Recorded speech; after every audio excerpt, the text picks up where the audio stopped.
आदरणीय कृष्ण लाल ठाकुर जी के लिए आपका वोट, सहयोग और आपका समर्थन मांगने के लिए। और आज के इस कार्यक्रम को देखकर लग रहा है कि आप सब लोगों ने मन बना लिया है कि नालागढ़ में कमल खिलेगा और के.आर. ठाकुर जी चुनाव कैंपेन करने के लिए 10 तारीख को वोट पड़ेगा।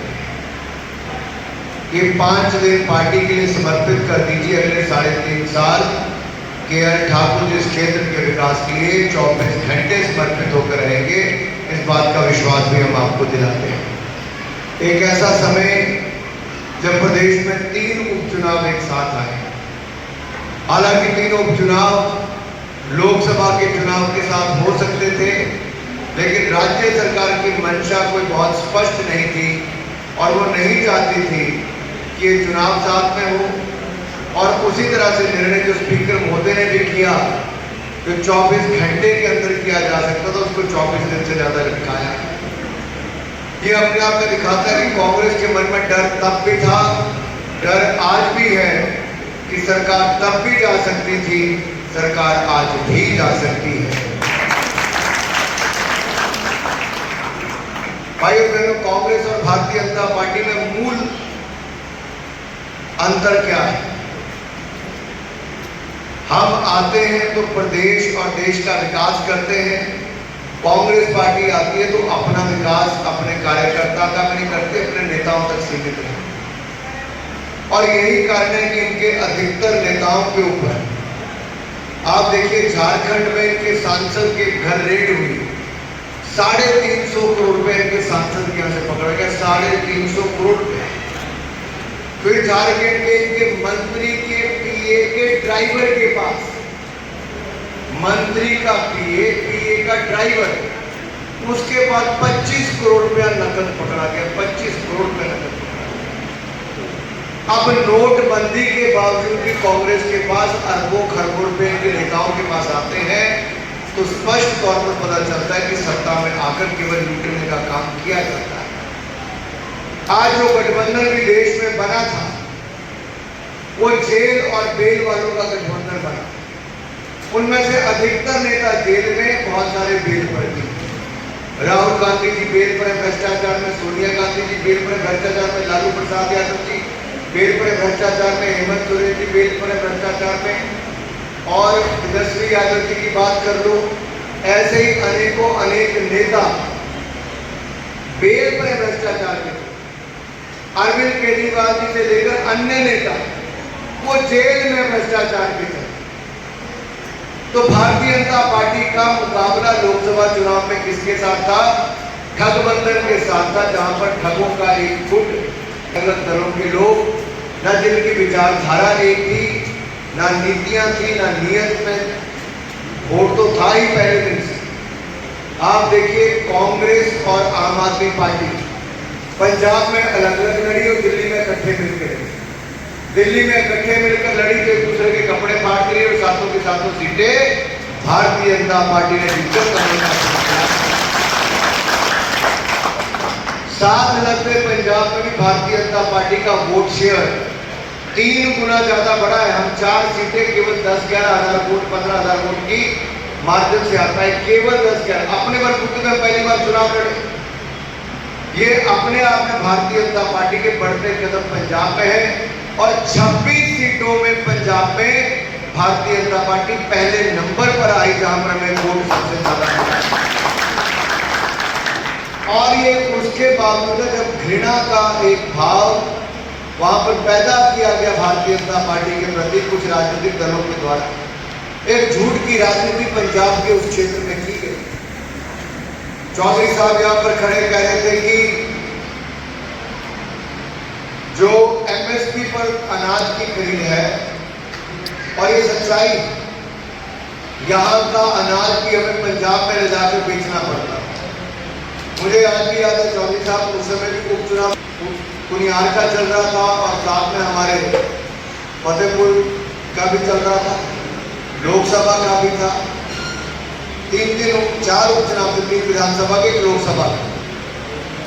और हमने उस समय भी केंद्र सरकार से गुहार लगाकर कहा कि हमें पंजाब में अनाज बेचने जाना पड़ता है, पीयूष गोयल जी से व्यक्तिगत रूप से मैंने बात की।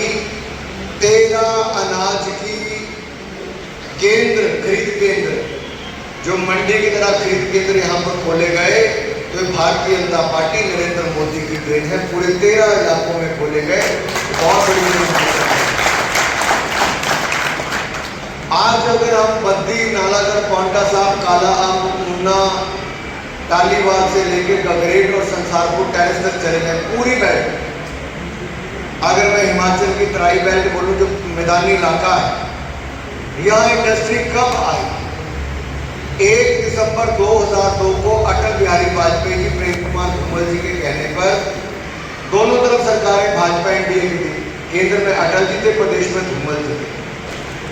सोलन में आए तो उन्होंने वहां पर हेरिटेज पार्क का वहां पे शिलान्यास किया था, और शिमला में आकर उन्होंने घोषणा भी की, सोलन में भी की, कि मैं हिमाचल प्रदेश और अन्य पहाड़ी राज्यों को इंडस्ट्रियल पैकेज की सुविधा 10 साल के लिए देता हूं। ये अटल जी और धूमल जी की देन है। और आज जितनी इंडस्ट्री यहाँ पर है, ये लगभग 6 लाख से 7 लाख लोगों को रोजगार, स्वरोजगार के अवसर ये भारतीय जनता पार्टी की देन है। उसके बाद अगर अब जाकर 2002 के बाद 2022 में जो दूसरा निर्णय हुआ, जब मैं केंद्रीय मंत्री था, प्रदेश में हमारी सरकार थी, जयराम जी मुख्यमंत्री थे, और प्रदेश में हमारी सरकार था, केंद्र में मोदी जी प्रधानमंत्री, तो हमने 2 चीजों के लिए जोर लगाया। एक बल्क ड्रग पार्क और दूसरा डिवाइस पार्क। और एक राज्य है ऐसा जिसको दोनों मिले। देश में केवल 3 राज्यों को दिए गए, और देश के 3 राज्यों में एक राज्य मेरा हिमाचल है, जहां ऊना में बल्क ड्रग पार्क दिया गया, तो मेडिकल डिवाइस पार्क, तो मेडिकल डिवाइस पार्क हमने यहाँ पर खोला, जिससे हजारों लोगों को रोजगार के अवसर मिलेंगे, सैकड़ों करोड़ रुपए का निवेश आएगा। कांग्रेस के जमाने में तो बुलेट प्रूफ जैकेट 10 साल में नहीं बनाकर दी गई। 10 साल में एक भी बुलेट प्रूफ जैकेट नहीं खरीदी, एक हथियार नहीं खरीदा, कोई गोला बारूद नहीं खरीदा, ना ही कोई लड़ाकू विमान खरीदा। लेकिन जब मोदी जी की सरकार 2014 में आई, हमने आत्मनिर्भर भारत की योजना को लाकर हिंदुस्तान के अंदर ही 2 लाख से ज्यादा बुलेट प्रूफ जैकेट बनाकर अपनी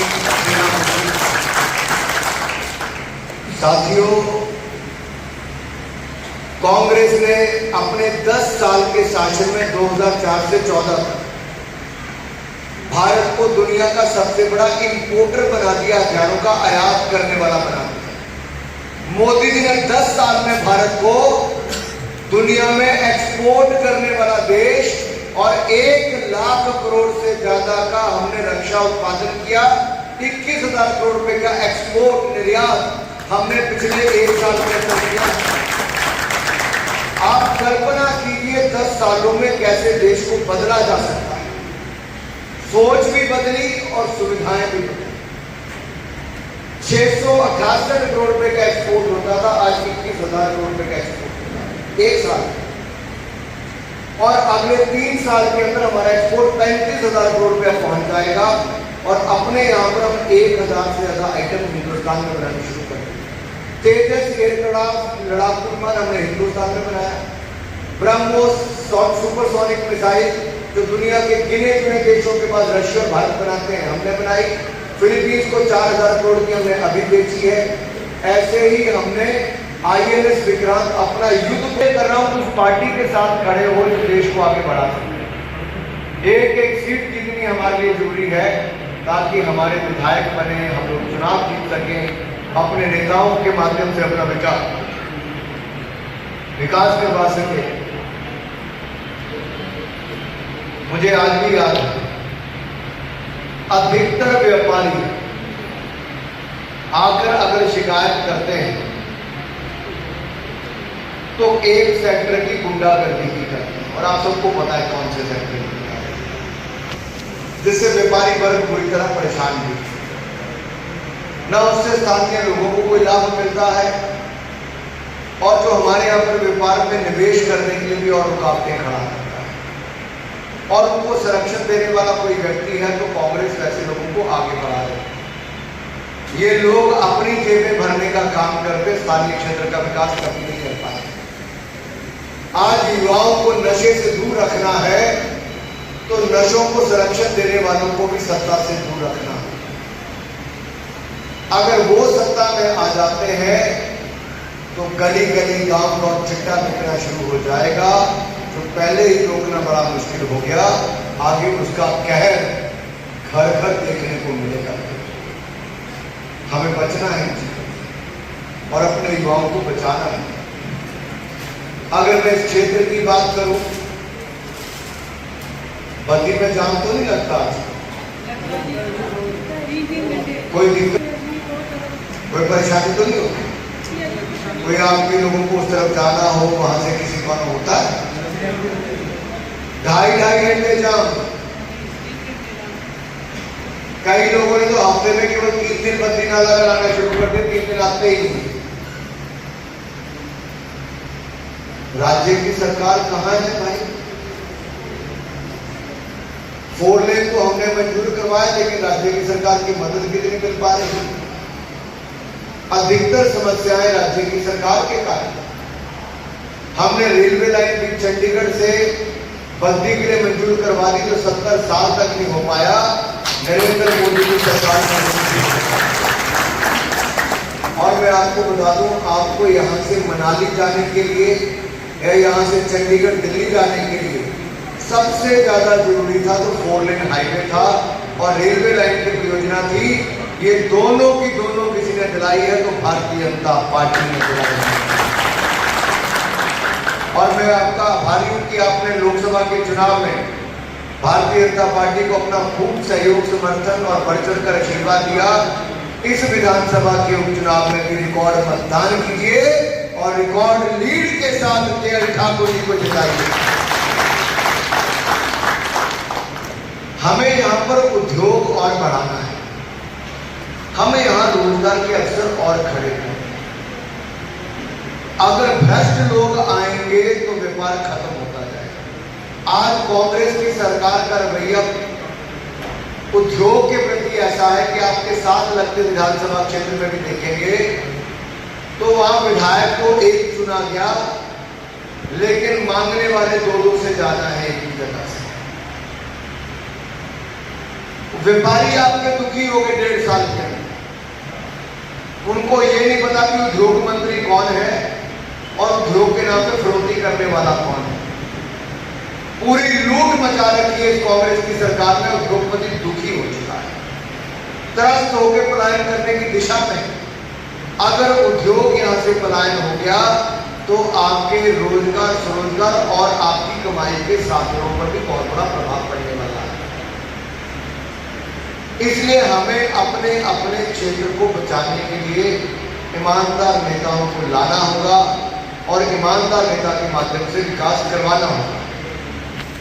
साथियों, आपने कांग्रेस का रवैया देखा होगा। पार्लियामेंट सेशन अभी कल ही खत्म हुआ।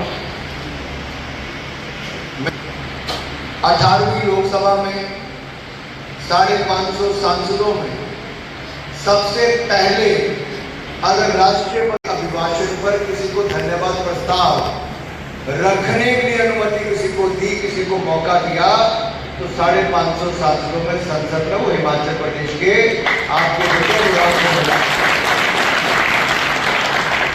और धन्यवाद प्रस्ताव रखते हुए हमने कांग्रेस की पोल खोली।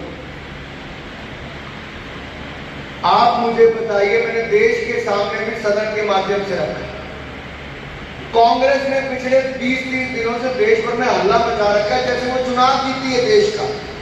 अरे भाई, एक तरफ मोदी जी ने जीत की हैट्रिक लगाई, दूसरी तरफ कांग्रेस की हार की हैट्रिक लगी है।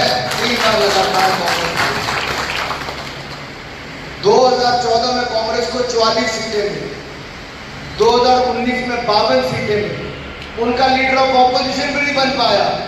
इस बार जाकर कांग्रेस को 98 सीटें मिली। लीडरशिप है क्योंकि घर की टीम है किया।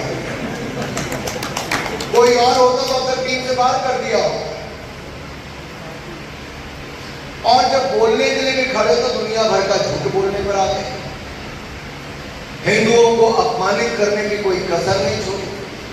मैं आपसे कहता हूं, मोदी सरकार ने हिंदू, सिख, ईसाई, मुसलमान सबको भाई भाई समझकर सबका साथ सबका विकास इसी मूल मंत्र के साथ काम किया कि नहीं किया?